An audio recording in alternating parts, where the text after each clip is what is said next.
Old man Woody likes the crooked cock. Yeah. I was thinking about wings last night, and I was like, As I do. asked.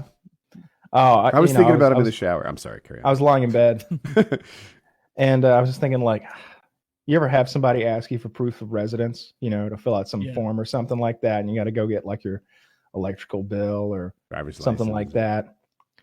He just hands him the keys. Jesus.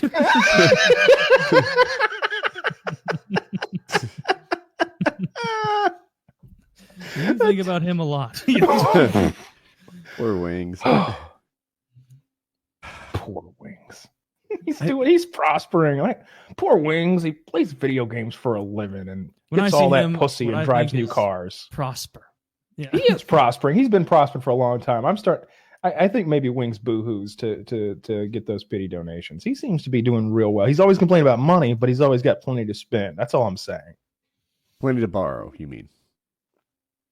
What's the difference? Well, there is a difference. Well, once he borrows it, he spends it. But I'm just saying he didn't buy that Mustang with cash.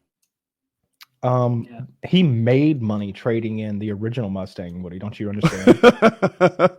I'm sure he got one over on that used car salesman. He's doing that thing where you trade a toothpick into a house. Would you like a toothpick for those 3 jelly bellies? Would you like these 3 jelly bellies for? It was a red paperclip. I think I know what you're talking about. Red paperclip. Yeah. That's what it is. Yeah. Dude, that guy needs to be called out on his shit. Nobody believes you, red paperclip guy, and you're trash. You didn't trade that into a house. Oh, he might have. Not. Really? Come on. Unless he found a really rich retarded guy who's like, now I can't ever give you this paperclip because this has magical properties. He's like, but what about if I give you my entire house? He's like, well, even then. Okay. Let me. I suppose. He did it in 14 trades. Let me line them up for you, and you can tell me if you think it's reasonable. I make my mark. He traded the red paperclip for a fish-shaped pen, and then he traded the pen the same day for a hand-sculpted doorknob. And then he traded the doorknob for a Coleman camp stove with fuel, that for a Honda generator. Whoa, big step up. He traded the generator for an instant party, which is an empty keg with an IOU for filling it, a Budweiser sign, and some other stuff. He traded the instant party for a Ski-Doo snowmobile. God damn. He traded that for a 2-person trip, a vacation. He traded that for a box truck. That for a recording contract with Metalworks in Mississauga, Ontario. Who is this man?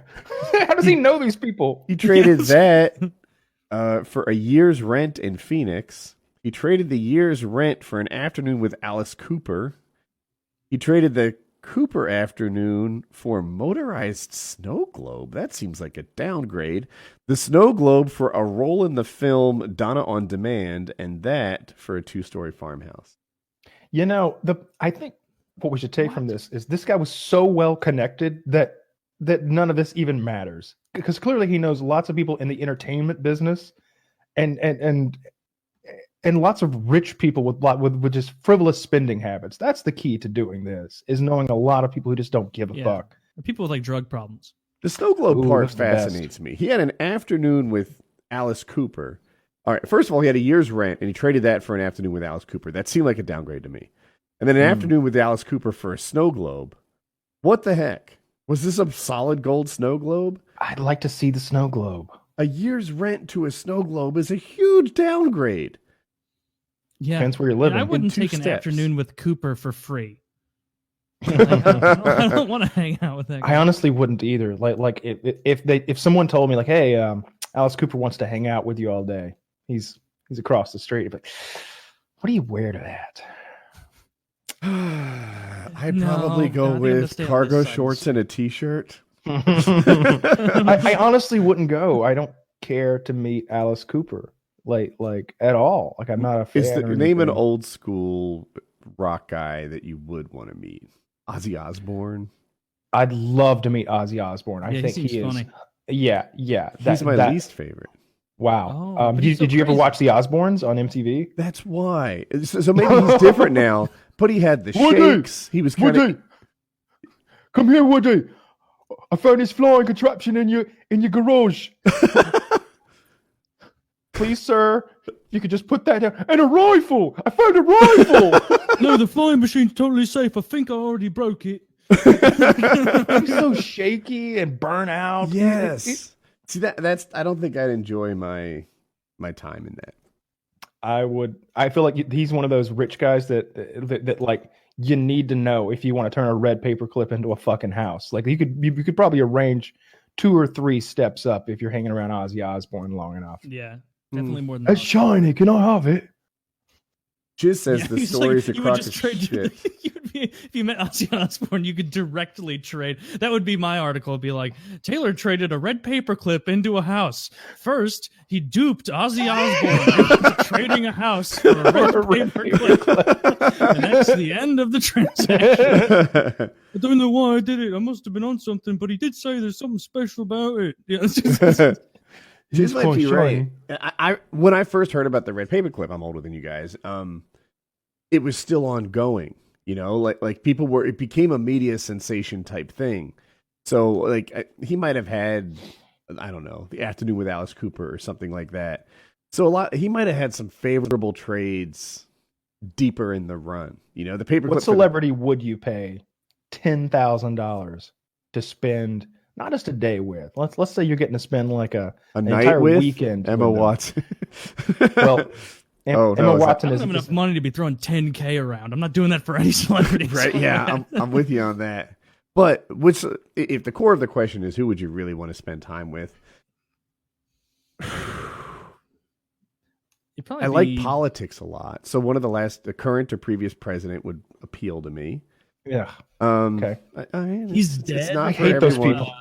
That Toronto mayor that died, who was fat and on crack and did a bunch of crazy shit. Rob Ford, I think. Yeah, Rob Ford. He seems like he'd be a barrel of fun. Even dead. He opted to hang out with Rob Ford's corpse, and he's dying of pneumonia, so you have to do it. You know, so you have to excavate this and. It's like that Key and Peele skit. There's a Key and Peele skit where the kids, like one of those Make-A-Wish kids, and he's like, "I want to pee in your mouth," and they're like, "What? What? Yeah, I want to pee in your mouth." It's like, fuck. Well, I guess I gotta let him do it. I'm up to the last 3 presidents now, and it's not any more entertaining. George W. Bush would be cool to hang out with. Right? I guarantee, like Obama was a good president, but I don't know if he's fun to hang out with. You know what I mean? I think he did Mark Maron's podcast, and Mark Maron was blown away by him, or whoever interviewed him that I heard interviewed after the fact. But I don't think I'd have any fun with Obama. I don't think we would like have any sort of interesting dialogue with one another.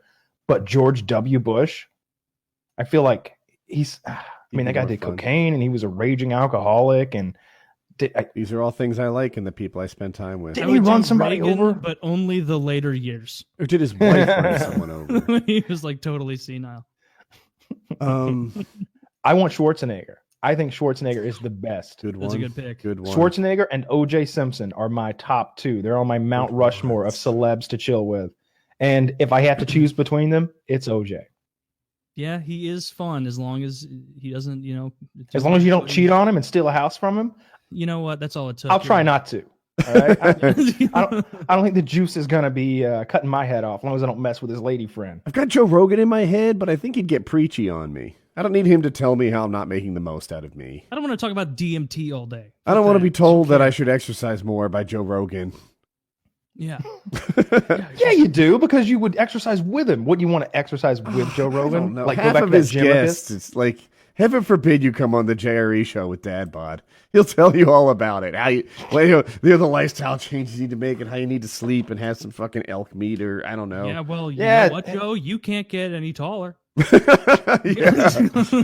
take that. I'll give him my shoes. That'll add 2 inches. You know, Joe, I can't help but notice that the HGH has made your internal organs swell to the point where your abs stick out further than your pecs. What's up with that? It's not a human look. It's not a human look you got going on there, Joe. Your head. What the fuck is wrong with your head? Did anyone ever say that to him? No. Oh, because you're doing a Bill Burr impression. I'm like, did this happen? Bill Burr would be perfect to say these things. What the fuck happened to you? You're a monster. Look at you and how was your How has your head grown twice the size since you left news radio? That was the late 90s. You were an adult. His hair's gone and his head volume's even bigger. Yeah.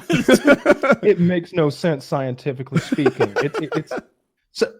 If that transformation happened in a Marvel movie and nobody said anything about it, you'd be like, come on, the CEO of the company's head suddenly starts getting big and nobody realizes that their boss is Brainiac. Of course it's Brainiac. I got a thing, though. I think Joe Rogan is smarter than he was in the news radio day, which ties into my head-sized intelligence theory. And that's been proven many times. There's this well-respected field of phrenology.